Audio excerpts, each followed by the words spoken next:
Bab 1674. Benarkah? Daniel mengejeknya dengan tersenyum dingin. Apa kamu tidak tahu? Asalkan pihak polisi menyediakan bukti. Membuktikan bahwa orang ini bukanlah Daniel yang sebenarnya. Dia menunjuk ke arah Billy. Maka, semua hal yang dia lakukan akan tidak berlaku. Kamu buktikan dulu baru dibicarakan lagi. Samuel perlahan mendekati Daniel. Mengancamnya dengan suara kecil. Kamu harus memikirkannya dengan jelas. Kamu mau saham atau nyawa putramu? Awalnya aku berencana membuat perhitungan denganmu nanti. Kelihatannya kamu sudah tidak sabar ingin mati. Daniel menyipitkan mata dengan dingin. Berani menculik putraku. Kamu benar-benar sudah bosan hidup. Hehe, apa yang bisa kamu lakukan padaku? Samuel bertepuk tangan. Semua pengikut di sampingnya mengeluarkan pistol dan mengarahkannya ke arah Daniel dengan ganas. Hari ini di dalam ruang rapat ini, apapun yang dia lakukan, semuanya tidak aneh. Ini, semua orang tercengang. Tidak disangka Samuel berani meminta pengawalnya membawa pistol ke ruang rapat. Dalam sesaat, Billy yang awalnya panik menjadi mendapatkan kepercayaan diri. Ayah, Friska bergegas mendekat, ingin menghentikannya, tapi dihentikan oleh seorang pengawal. Nyalimu sungguh besar. Apa sudah mempertimbangkan konsekuensinya? Daniel menatap Samuel dengan dingin. Tatapannya membuat orang takut. Aku melakukan sesuatu tidak pernah mempertimbangkan konsekuensinya. Samuel mengisap cerutu dengan sombong. Presdir Daniel, masalahnya sudah sampai tahap ini. Kamu mau melawan juga tidak ada gunanya. Lebih baik menandatangani perjanjian pengalihan saham ini dengan patuh. Setelah mengatakan ini, Samuel pun mendorong tablet ke depan Daniel. Langsung berkata, setelah menandatanganinya, istri dan putramu masih bisa hidup. Kalau tidak, dia menatap Daniel dari atas ke bawah, mengejeknya. Sekarang kamu sudah lumpuh. Jika keluargamu hancur dan mati, apa artinya jika kamu masih hidup? Benarkah? Daniel mengambil ponsel, hendak membuktikan padanya, siapa sebenarnya yang keluarganya akan hancur dan mati. Sialan, tiba-tiba, Dewi menendang kursi Samuel.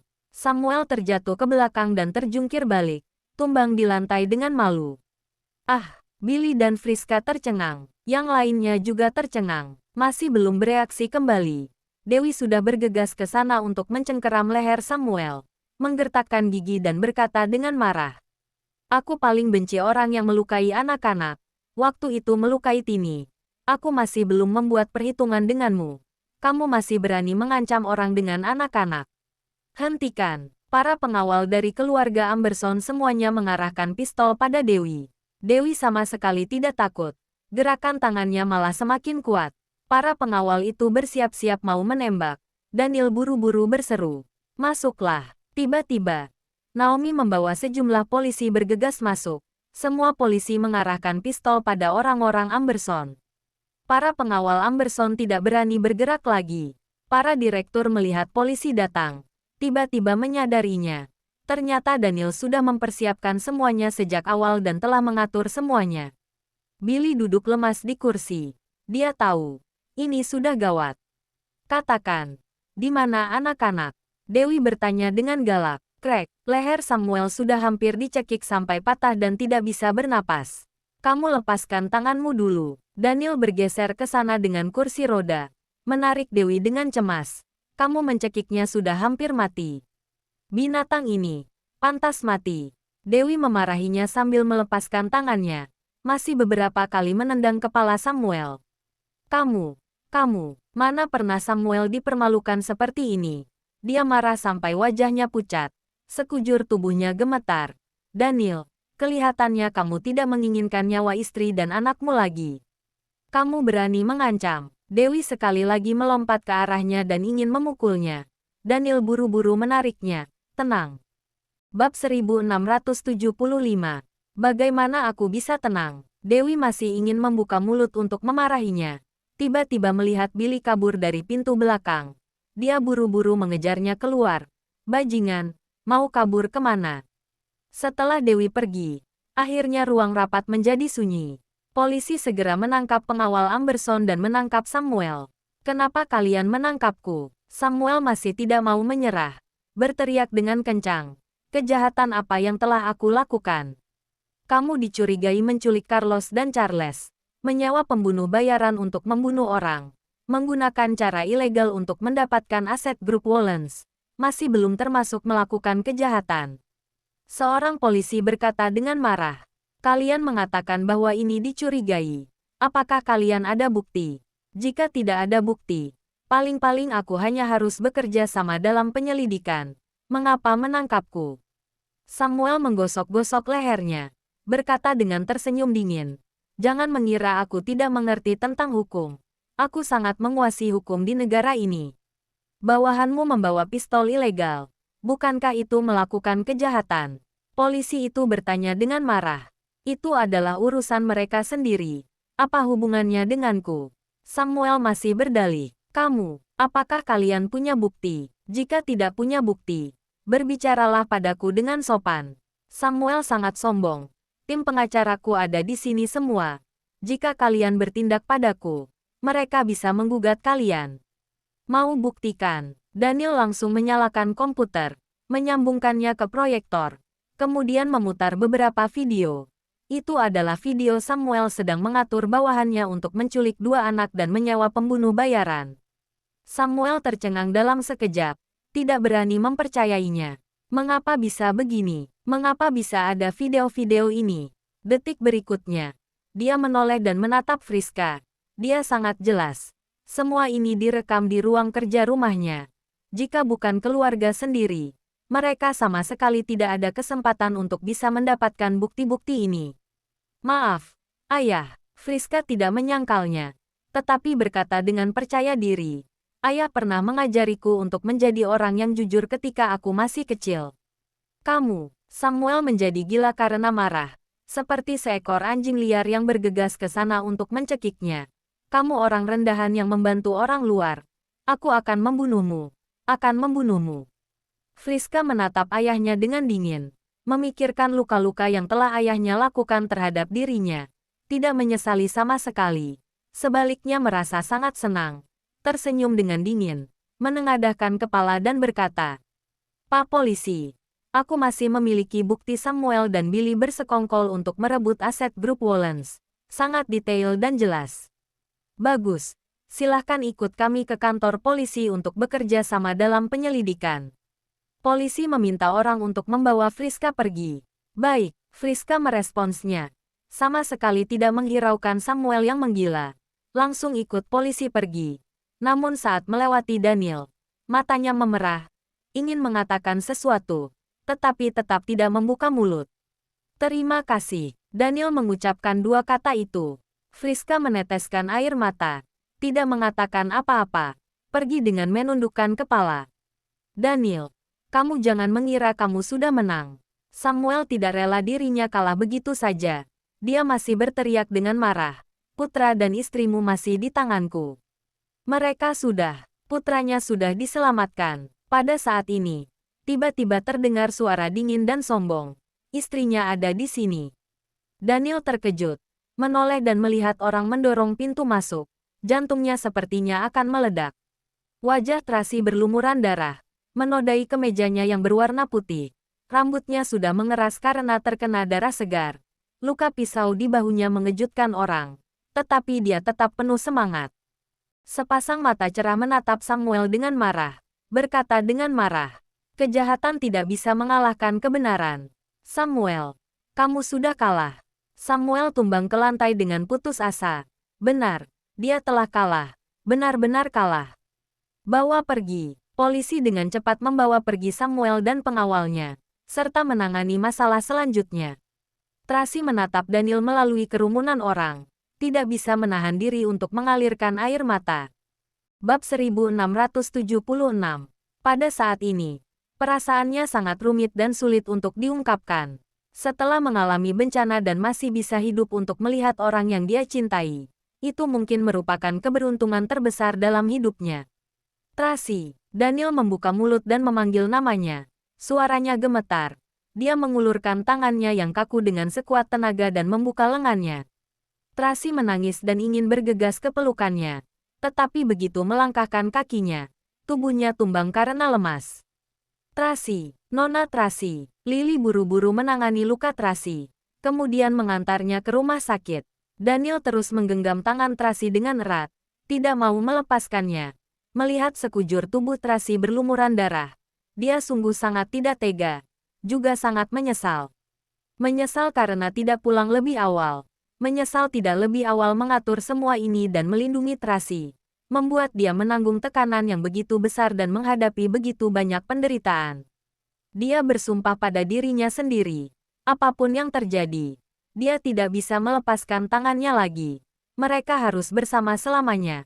Tidak berpisah selamanya. Naomi dan Ryan pergi ke rumah sakit bersama. Thomas tinggal untuk mengurus masalah selanjutnya. Setelah penyelidikan, sebelumnya Sanjaya dicegat dalam perjalanan menuju ke kantor, mengalami kecelakaan. Namun Daniel sejak awal sudah mengatur orang untuk melindunginya secara diam-diam. Jadi ia tidak berada dalam bahaya. Sekarang baik-baik saja. Direktur Tony dan para direktur itu menghela napas lega. Meskipun pihak polisi membutuhkan waktu untuk penyelidikan, pihak dinas perdagangan juga membutuhkan waktu untuk memeriksa situasinya. Tetapi Daniel yang sebenarnya telah kembali. Hati mereka kembali memiliki harapan. Mereka tahu, grup Wallens tidak akan bubar. Grup Skywell tidak akan bangkrut. Dan kelak akan semakin baik. Tracy menderita beberapa luka luar, sedikit serius, tetapi juga tidak akan mengancam nyawanya. Namun karena kelelahan dalam waktu yang panjang, ditambah lagi kehilangan banyak darah, menyebabkan dia langsung jatuh pingsan. Daniel terus menjaganya di samping ranjang pasien, menggenggam tangannya, sangat tidak tega. Setelah Lily selesai menangani luka Tracy, melaporkan situasi saat ini kepada Daniel, urusan di perusahaan juga sudah ditangani dengan baik. Namun Billy sudah kabur, Dewi juga sudah hilang. Terakhir masih berkata dengan cemas, "Tuan Daniel, penyakitmu masih belum disembuhkan. Dewi sudah hilang. Bagaimana ini?" "Tidak perlu khawatir. Cepat atau lambat dia akan kembali." Daniel sangat tenang. "Bagus kalau begitu." Lily menghela napas dengan lega. "Kamu coba periksa rekaman kamera pengawas di perusahaan. Lihat apakah Lorenzo pernah pergi ke perusahaan." Daniel memerintahkan. "Hah?" Lily sangat terkejut. Saat Billy kabur, Dewi mengejarnya keluar. Secara logika, berdasarkan kemampuannya, tidak mungkin dia membiarkan Billy kabur. Mungkin karena Lorenzo muncul, jadi dia melarikan diri. Daniel menganalisisnya. "Ternyata begitu. Aku akan segera memeriksanya." Lily segera pergi mengurusnya. Pada saat ini, Thomas bergegas kemari. "Tuan Daniel, urusan di perusahaan sudah ditangani dengan baik. Orang-orang yang dibawa oleh Samuel semuanya sudah ditangani. Sekarang semuanya adalah orang kita sendiri dan telah kembali ke posisinya semula." "Ya," Daniel menganggukkan kepala. "Bagaimana dengan Carlos?" "Aku sudah menghubungi Jasper. Dia membawa Carlos tinggal di tempat Tuan L. Katanya nanti setelah bernegosiasi dengan Nona Tracy baru kembali," kata Thomas. Mendengar kata-kata ini, Daniel mengerutkan kening. Memerintahkan, "Kamu pikirkan cara untuk menemukan alamat tinggal mereka." "Hah?" Thomas tidak mengerti. Mengapa harus berbuat seperti itu? Jasper tidak langsung mengantar anakku pulang. Mungkin karena ingin menggunakan Carlos untuk menukar tabib dewa. Ekspresi Daniel serius. Sekarang adalah masa yang penting bagi keluarga Moore.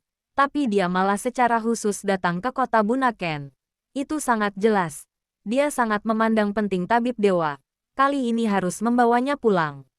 Dia tahu, tabib dewa pasti berhubungan dengan aku dan Tracy. Mungkin kita lebih punya cara menemukannya dibanding dia. Jadi dia menahan Carlos di sisinya dan menunggu kita membawa tabib dewa pergi ke sana untuk menukarnya.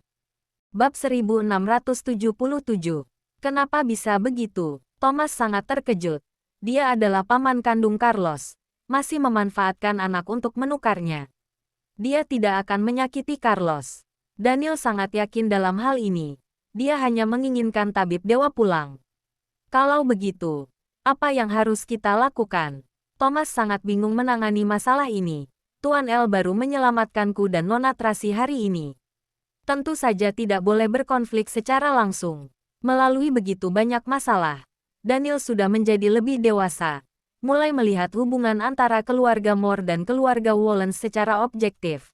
juga tidak lagi memusuhi Lorenzo seperti sebelumnya. Memikirkan hal-hal yang terjadi beberapa waktu ini, dia menghela napas dan berkata, tidak peduli. Namun dia telah menyelamatkan Tracy dan Carlos. Istrinya juga telah menyelamatkanku. Suami istri mereka adalah penyelamat kita. Ini benar juga. Thomas sangat terkejut. Tidak disangka. Tuan Daniel sudah berpikir terbuka sekarang. Kamu harus menangani masalah perusahaan dulu. Perintah Daniel. Baiklah. Thomas menganggukkan kepalanya dan melaksanakannya. Daniel menoleh dan menatap Tracy yang sedang berbaring di kasur pasien. Menyentuh pipinya dengan lembut. Presdir Daniel. Nona Tracy kehilangan banyak darah. Tubuhnya lemah. Mungkin larut malam baru akan sadar. Dokter yang menunggu di samping berkata dengan suara lembut. Ya, Daniel membalasnya. Menoleh dan berkata kepada Naomi. Bantu aku menjaganya. Baik, Naomi menganggukkan kepalanya. Anda mau pergi?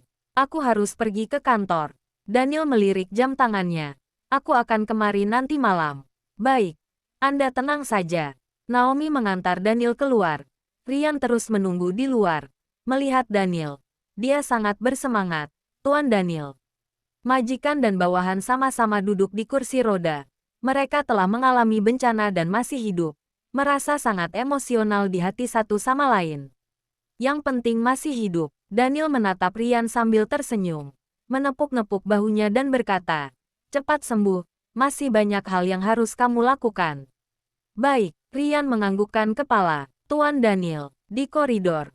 Hartono dan pengawal lainnya sudah menunggu lama. Mereka semua sangat bersemangat ketika melihat Daniel. Setelah mengalami bencana ini, mereka semakin menghargai hari-hari mengikuti Daniel. Sangat bagus. Tidak berkurang satupun. Daniel melirik orang-orang ini. Membungkuk dengan lega. Mendengar kata-kata ini, mata semua orang memerah. Tim pertama tinggal di sini untuk melindungi nyonya. Tim kedua ikut aku pergi ke kantor. Daniel langsung mengatur tugas. Baik, 18 orang menjawab dengan serempak. Suaranya seperti guntur. Hus, Daniel memberi isyarat tangan. Jangan membangunkan nyonya. Ya, hehe. 18 pria yang tingginya 1,89 meter. Tiba-tiba merasa tidak enak hati. Tersenyum malu. Di samping itu, Thomas dan Ryan melihat ini. Sedikit ingin menangis. Orang-orang mengatakan bahwa Tuan Daniel tidak berperasaan dan dingin. Sangat arogan. Hanya mereka yang tahu. Sebenarnya dia sangat setia kawan. Jika tidak, orang-orang ini tidak akan bersumpah setia sampai mati dan mengikutinya dengan teguh. Sebelumnya terjadi banyak hal. Semuanya telah mengalami kesulitan yang belum pernah dialami sebelumnya. Namun sekarang, akhirnya mereka sudah melewatinya. Di dalam kamar, Naomi membuka tirai, menatap pelangi di langit. Suasana hati tiba-tiba menjadi cerah. Langit seperti telah dibersihkan, menjadi bersih dan murni. Semua kabut telah hilang. Sungguh indah. Aduh, teleponnya tiba-tiba berbunyi.